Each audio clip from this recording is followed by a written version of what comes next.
Welcome everybody to Learn with Kelly, sponsored by iSisters and powered by GotSmartz Assistive Technology Coaching. Today we are going to be focusing on how to stay focused when you are trying to learn digitally while you're on the web. So one of the tools that I recommend to a lot of my students is something called Read and Write. Read and Write is super handy for kids that, when their minds start to wander a little bit and they drift off. One thing that we know for sure, and I've mentioned this in other videos, is whether we're reading on print or in a digital format, we need to stay focused. We need to be active readers. We need to be engaged. We need to be asking questions about the text that we're reading. We need to be visualizing what we're reading, all these things. And if there's marketing and advertising coming at us every time we move around on the web from website to website, then that all goes out the window. We cannot focus. We cannot stay active readers. So this is what you're going to do. When you're on a website, and if you have access to Read and Write, you will click on the Simplify Page button. It's on the far right here. Once you click on it, what it'll do is remove all those advertisements that you just saw on the page. The blinking lights, the highlights, any type of marketing, gonzo, off the page. And it just keeps it really nice and simple. Black text on white page. This is what your brain, most people's brains really like when they're trying to focus.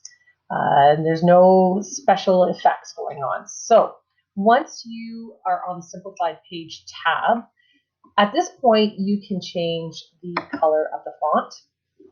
So you can go, say, from white on black. You can really customize it. Some people prefer a softer look, yellow on blue. Play around with it. I encourage you to try different types of pages to see what works best for your eyes and your cognition, your learning. You can also change the font size. A lot of people don't realize this, but when you have a visual processing issue, it is very difficult to read line by line for many people. So if you just increase the font size a bit, this will help your eye navigate down the page a little bit easier. It also has the option to space out your text a little bit more. So again, to help with navigating down the page, you can go from a single line spacing to a double line spacing. If we go back to font for a second, you'll notice that it says Open Dyslexic. So that's a font type that for some individuals with visual processing issues, some prefer to use a text called Open Dyslexic. And what Open Dyslexic does is it changes the font style on the page, and it'll make the letters appear a little bit thicker along the bottom so that, again, it helps the eye navigate down the page.